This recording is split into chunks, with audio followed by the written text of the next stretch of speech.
This is the story of a city councilman, two rogue officers, and the night one man was forced to confront the abuse of power firsthand. A tale of humiliation, revelation, and the fight for justice in a broken system.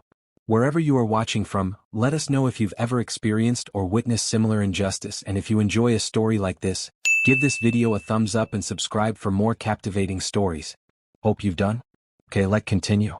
It was one evening in the quiet streets of Chicago. The digital clock on his dashboard flashed 11:45 p.m., and the temperature was a crisp 20 degrees Fahrenheit -6 degrees Celsius. Snowflakes gently fell from the sky, adding to his fatigue. After an exhausting 5-hour city council budget meeting, James, a well-known member of the Chicago City Council, just wanted to get home. As the chairman of the Finance Committee, he had spent the entire evening debating fund allocations for various city departments. The discussion had been particularly tense when it came to the police department's request for military-grade equipment. James had strongly opposed it, suggesting the funds would be better spent on community outreach programs and officer de-escalation training. The debate had been heated, but he felt he had made his point. The streets of downtown were unusually empty, and only the occasional car passed by. James was looking forward to getting home to his wife, Emma, who had likely left him dinner in the microwave, just like she always did when he worked late. His house was only a 15-minute drive away, and he could already picture himself sinking into his comfortable recliner with a warm meal after a long day. Suddenly, the flash of red and blue lights behind him caught his attention. James checked his speedometer. He was going exactly at the speed limit. Puzzled but calm, he signaled and pulled over to the side of the road, stopping under a streetlight for visibility.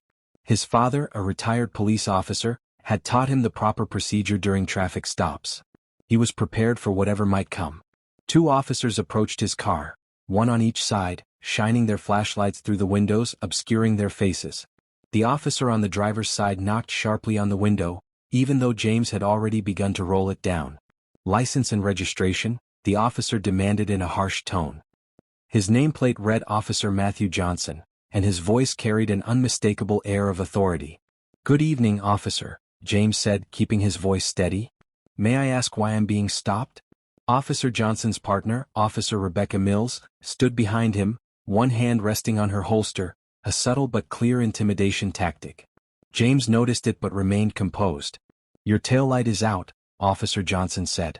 But James knew that wasn't the case. He'd just had his car serviced the week before. "I believe that's a mistake," James replied calmly. "I had the car checked and all the lights were in perfect working order." The temperature seemed to drop further as Officer Johnson's demeanor shifted. He straightened his posture and puffed out his chest, a display of authority. "Step out of the vehicle, sir." James's heart rate picked up, but he kept his voice steady. "Officer, it's freezing outside. I don't see why I need to get out of the car." "Step out of the vehicle now." Johnson's voice boomed through the still night. His command was firm and there was no mistaking the aggression behind it. James hesitated for a moment, then unbuckled his seatbelt and slowly opened the door. The cold hit him immediately and snowflakes began to settle on his coat and shoulders. His leather shoes crunched on the snow beneath him as he stepped out. "Hands where I can see them," Officer Mills shouted, her flashlight beam following his every move. James raised his hands slowly, trying to maintain control of the situation. Despite the humiliation, he kept his calm. He noticed that both officers had their body cameras off, a violation of department policy. That small detail sent a chill down his spine, unrelated to the weather. Officer Johnson began to circle James, boots crunching in the snow. The light from the street lamp cast long shadows on the ground, and James could feel the eyes of the few nearby residents peeking through their windows, likely recording the scene on their phones. "You think you know better than the police?" Officer Johnson asked, his voice laced with derision. "You want to argue over a taillight?" James remained silent, trying to keep his composure despite the mocking tone. "No, officer. I simply believe there's been a misunderstanding." Officer Mills, the younger of the two, leaned in toward the car, peering through the window. "This guy's got a nice car," she said. "Custom leather seats, a high-end laptop in the back seat?" Officer Johnson's tone shifted to one of mockery. "Oh, so you're one of those rich guys who thinks they're above the law?" "I assure you, officer, I have nothing but respect for the law," James said firmly. He kept his hands visible despite the cold creeping into his bones. His fingers were beginning to numb, but he refused to show any sign of weakness. Officer Johnson took another step forward, invading James's personal space. "Well then, let's see how much respect you really have," he sneered. "Drop and give me 20 push-ups right here, right now?"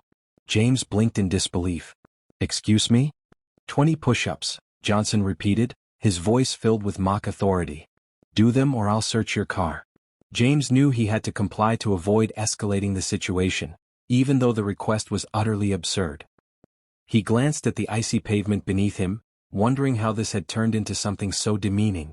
He knew that ordinary citizens had been subjected to much worse, but this was his first time experiencing it firsthand. "Fine," James said, swallowing his pride. He dropped down onto the cold concrete, his palms burning as he pressed them against the rough surface. The chill seeped through his clothing, but he did his best to ignore it. As he performed the push-ups, his suit pants soaked through and snow began to stick to his back.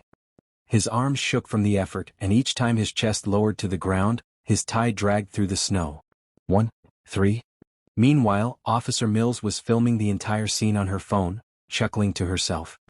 "This is what happens when people don't respect authority," she said, speaking directly to the camera. What neither officer realized was that James's wallet, slightly loose in his pocket, was slowly sliding out. As he pushed himself up from the ground for the 20th push-up, the wallet fell onto the frozen pavement, its contents spilling open. The gold city council seal caught the light, gleaming brightly in the streetlight's glow. Officer Mills noticed it first, her smirk fading as she pointed it out to Officer Johnson. He bent down to pick it up and looked at the ID inside. "You might want to see this," he said, his tone now much more cautious. The city council seal shone in the light. The name on the ID read James Walker, City Council Member, Chairman of Public Safety Committee. The officer's expressions changed instantly. Johnson hurriedly stood up, his previous arrogance replaced with nervous energy. "Oh, sir, I didn't realize." James, feeling a mix of relief and anger, slowly stood up, his suit now ruined. Snow clung to his tie, and his shirt was soaked through with slush. His hands were shaking, but he remained calm. "Put your phone away, Officer Mills," James said quietly. "I would advise you not to delete that video. Tampering with evidence is a serious offense." Mills froze, her fingers hovering over her phone screen. The two officers exchanged nervous glances. "We're sorry, sir," Officer Johnson stammered, his voice much softer now. "We didn't know who you were." "I'm really sorry for the misunderstanding." James shook his head. "This was no misunderstanding, officer. This was abuse of power." He brushed the snow off his suit, ignoring the two officers who stood in silence, unsure how to react. "Get back in your car, James," Johnson said hesitantly. "Let's talk somewhere warm. There's a coffee shop just around the corner." James shook his head. "I think the conversation is over for tonight." He walked back to his car, his shoes crunching in the snow with each step. He paused before getting inside and turned to face the officers. "I suggest you both prepare a full report about this incident," he said coolly. "Include everything, why you pulled me over, why your body cameras were off, and why you thought it was appropriate to make me do push-ups in sub-freezing temperatures." He climbed into his car, the warmth of the heater instantly hitting him. The officers stood in the snow, silent and unsure of what to do next. James watched in the rearview mirror as the two officers stood frozen in place. He had no idea that this seemingly small incident would lead to major reform in the police department the next day. The warmth of the heater in James's car contrasted sharply with the chill of his soaked suit. The temperature outside had dropped even further, but it felt like the weight of the situation had already shifted. The sound of the wind whistling through the cracks in the car doors did little to distract him from the mental whirlwind he was experiencing. As he drove through the quiet streets of Chicago, his thoughts replayed the evening's events over and over again. The absurdity of the situation, the feeling of humiliation as he'd been forced to do push-ups in the cold, and the unexpected twist when his identity had been revealed. But it was also clear that this wasn't just about him. It was about something bigger. The officer's treatment of him wasn't an isolated incident. It was part of a much larger issue that had been festering in the community for years. James had heard countless stories from constituents about police misconduct, but until tonight he had never experienced it firsthand. His phone buzzed again on the passenger seat. It was a message from his wife, Emma. "Where are you? I saved your dinner, but it's probably cold by now. Hope the meeting went well." James sighed, his fingers tightening around the steering wheel. He couldn't bring himself to answer yet. How could he explain to her what had happened? How could he put into words the helplessness he had felt, the fear he had experienced, fearing for his safety while trying to maintain his dignity? But then something shifted. He realized that the humiliation he'd felt could be a powerful catalyst for change.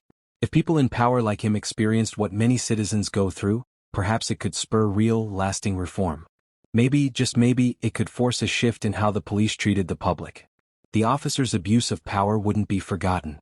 The world was watching, thanks to the many smartphones that had captured the event. The next morning, those videos would be everywhere, and he intended to use it as a tool to ensure accountability. As he made his way toward home, a notification from his city council email popped up on his phone. It was from his colleague Ava Collins, the chair of the Public Safety Subcommittee. The subject line read, "Urgent, Police Reform Initiative, a review tonight." James clicked on the email, scrolling through her message. She was pushing for a new set of reforms in the city's police department. Ones that would hold officers accountable for misconduct, ensure full transparency with body cameras, and increase oversight through community-driven initiatives. It looked like his work on the council was finally beginning to align with the kind of change he wanted to see in the city. James's mind began to race. Maybe it was time to take a more direct approach. Time to use his position to force real change. He would bring this incident up in tomorrow's council meeting, perhaps even call for an emergency vote on police body camera policies. The officers who had stopped him tonight were just the tip of the iceberg, and if nothing changed, these kinds of incidents would continue to happen to ordinary citizens. As he pulled into his driveway, the car's headlights illuminated the snow-covered front yard. He turned off the engine and sat for a moment, letting the weight of the night sink in. His phone buzzed again. It was a notification from the city's news outlet. Please, if you enjoy tales like this, give this video a thumbs up and subscribe for more captivating stories. Hope you've done? Okay, let's continue. Breaking news. Body camera malfunctions lead to police accountability investigation in Chicago. It was already starting. The video of his encounter, along with footage from residents, was beginning to spread. The city was buzzing. The officer's reckless behavior would not go unnoticed. The pressure was on now for the mayor and police department to address the growing public outcry. He finally texted Emma back. "Meeting went well, but I have something I need to talk to you about when I get inside. I'll be in just a minute." Before heading inside, James grabbed his briefcase and checked his coat pocket for his wallet. It still felt surreal. How one moment could shift the trajectory of his entire night, his career, and potentially the entire police reform initiative he had worked toward. Inside, the smell of reheated lasagna filled the kitchen. Emma looked up from the stove as he entered. "You're home late," she remarked, a concerned expression on her face. "Everything okay?" James hesitated for a moment, not sure how to start. But then he took a deep breath and decided to tell her everything. He couldn't keep it in any longer. "Emma, you won't believe what happened tonight," he began. "I was pulled over by two officers. One of them, well, let's just say they took things way too far." He went on to explain the entire encounter, from the taillight issue to the push-ups in the freezing cold, and finally, the moment he revealed his identity. Emma listened intently, her expression shifting from concern to disbelief. "That's crazy," she finally said, shaking her head. "I can't believe this happened to you. I thought we were past this kind of thing." "That's what I thought too," James replied. "But I think it's a wake-up call, not just for me but for the city. I've got to do something about it." Emma nodded. "You've always fought for what's right. You're going to make this count?" The next morning, James was at his desk early, poring over the emails and reports about police accountability. The footage from the incident had already gone viral, and it wasn't long before the local news stations picked up the story. The public was enraged. They were demanding action, and James knew that the pressure on the council to address police reform had never been greater.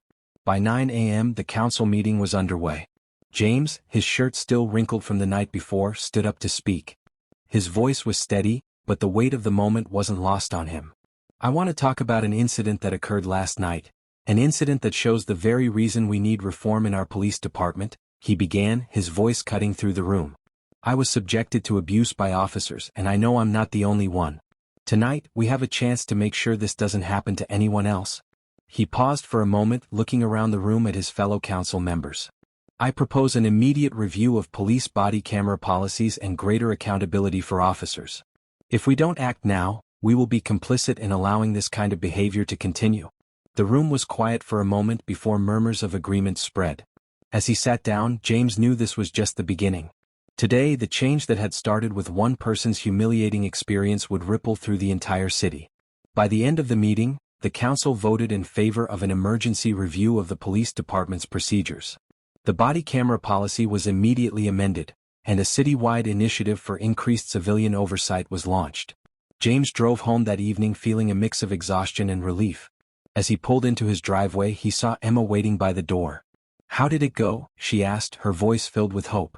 "It went well," James replied, a tired but satisfied smile on his face. "We've got a long road ahead, but tonight things changed." The snow continued to fall around them, soft and steady, a reminder that even in the harshest of winters, change could still be a powerful force. James attends the city council meeting the following day, where he proposes immediate reforms to the police department's body camera policies and calls for greater civilian oversight. The council votes in favor of the proposal, and an emergency review of police procedures is set in motion. The initiative for increased accountability and transparency begins, symbolizing a significant step toward change.